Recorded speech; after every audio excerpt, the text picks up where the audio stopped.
Bueno, entonces nosotros vamos a ver ahorita la presentación del caso clínico y dice lo siguiente. Es una fémina recién nacida con una talla baja desproporcionada y un acortamiento rizomélico de las 4 extremidades. Acortamiento rizomélico significa un acortamiento proximal de las extremidades, ¿no? Los antecedentes es una madre de 30 años y un padre de 45 años sanos. Quiere decir que hasta ahorita no hay ningún problema con respecto a los antecedentes. La madre tiene 30 años, no es una madre añosa, pero el padre tiene 45, ¿no? Por ahí puede ser problema. Existen 3 medios hermanos por rama paterna, todos son sanos. No hay antecedentes de malformaciones en la familia. Es el producto del primer embarazo normoevolutivo con un control prenatal regular y ultrasonidos mensuales que reportan lo siguiente. En el primer trimestre hay un retraso del crecimiento intrauterino para la edad gestacional. Ahí vemos un primer problema. Y en la semana 26 de gestación, ¿no? Vamos a ver que el producto fémino tiene macrocefalia y acortamiento rizomélico de las 4 extremidades, que es compatible con acondroplasia. Bueno, acá en los antecedentes ya nos están diciendo que a las semanas 26 de gestación nos han dado el diagnóstico de acondroplasia tras lo que es la ecografía, ¿no? El ultrasonido. Vamos a seguir leyendo. El peso es de 2.200 gramos, 2.900 gramos, la talla 44 centímetros, tiene macrocefalia, desproporción cráneo-cara, frente prominente, hipoplasia mediofacial, extremidades con acortamiento rizomélico, limitación en la extensión de los codos, manos pequeñas con braquidactilia y tridente, hiperlordosis, que es el aumento normal de la curvatura normal, de la curvatura lumbar, ¿no? Eso ya lo vamos a ver en la siguiente clase, que es la clase 5, donde vamos a desarrollar la formación de la columna y de los huesos de la cara. Y hay una hipotonía generalizada, ¿no? Es decir, los músculos no tienen la tonicidad adecuada, sino son músculos flácicos, hipotónicos, que se caen, ¿no? También esto es compatible con los niños síndrome de Down. Otros estudios complementarios nos hablan de la serie ósea radiográfica. En el cráneo vamos a ver una desproporción craneofacial, una base pequeña con un agujero magno estrecho, piriforme, que significa en forma de pera, la columna con cuerpos vertebrales pequeños, la pelvis con arcos ilíacos cuadrados, el acetábulo aplanado y estrecho. Las extremidades son huesos largos. Los huesos largos son cortos y anchos, metáfisis ensanchadas y aplanadas, ¿no? Metacarpos y metatarsos pequeños.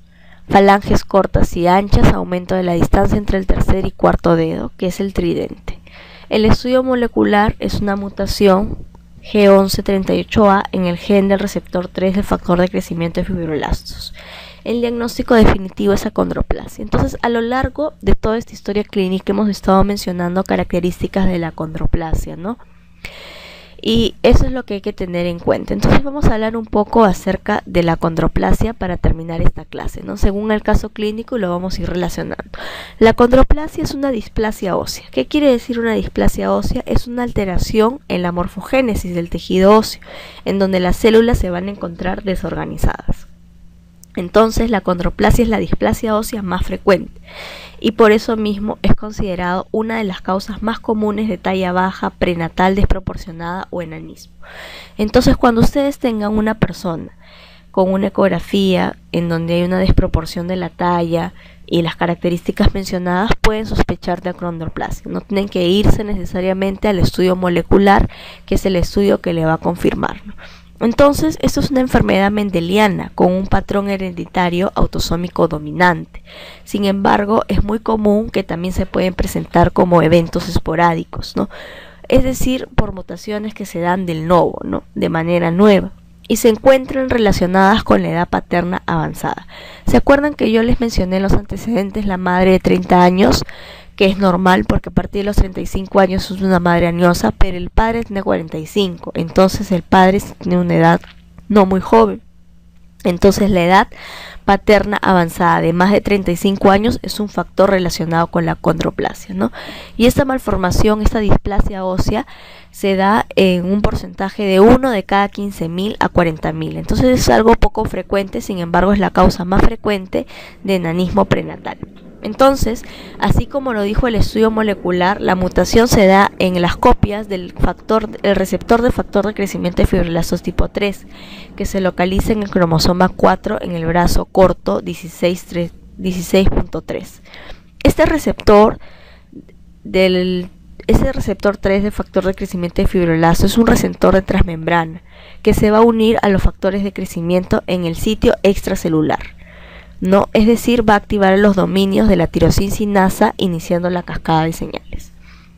Bueno, cuando se activa este receptor de transmembrana extracelular, se va a inhibir la proliferación de los condrocitos en la placa de crecimiento, lo que ayuda a coordinar el crecimiento y la diferenciación de las células óseas progenitores, ¿no? O sea, nosotros vamos a ver de que como va a inhibir, cuando se activa este factor, inhibe la proliferación de condrocitos, quiere decir que detiene la formación del hueso, ¿no?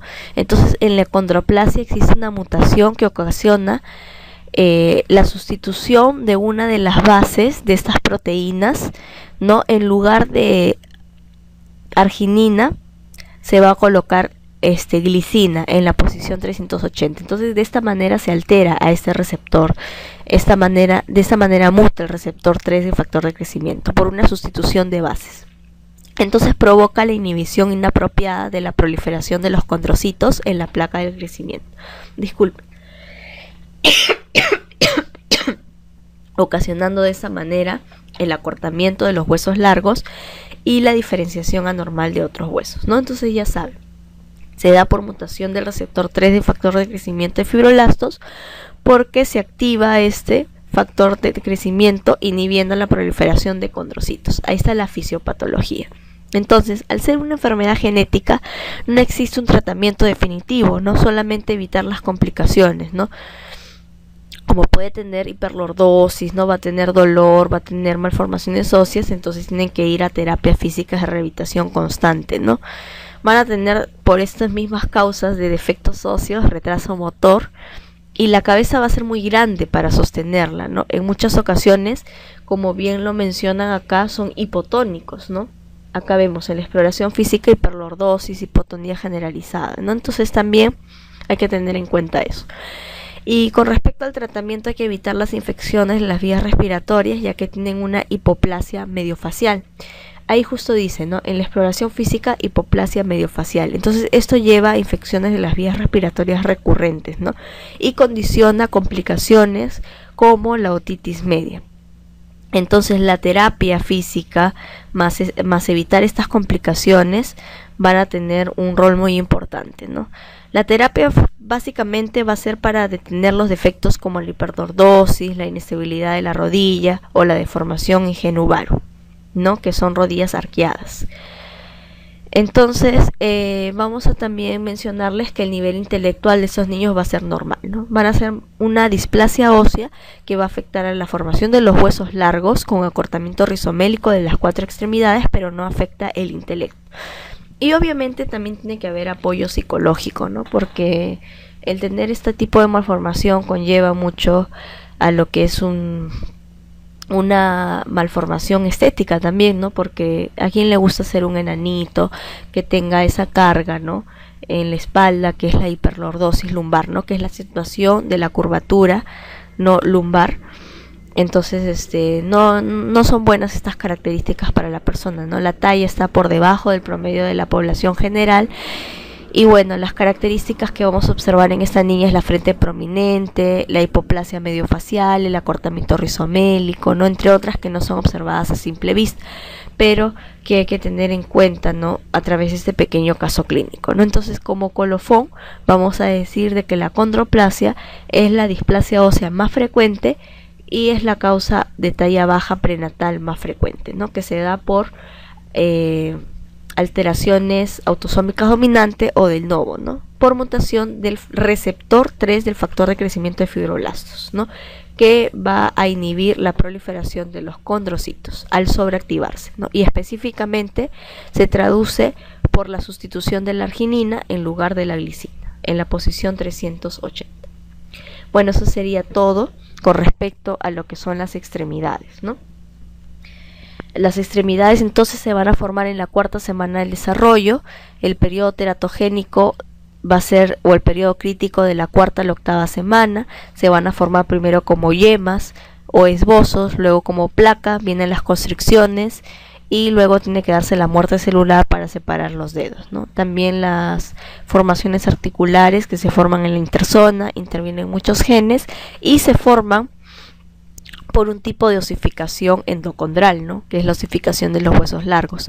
Además de ellos, también resaltarles que las extremidades se forman por interacción de la cresta ectodérmica apical con el núcleo mesenquimatoso que proviene del mesodermo de la capa parietal, ¿no? Del mesodermo lateral. Entonces, repasen bien y ya estamos viendo la clase 5 con lo que es la continuación de la formación ósea, ¿no? Que viene a ser columna y lo que es los huesos del cráneo. Muchas gracias.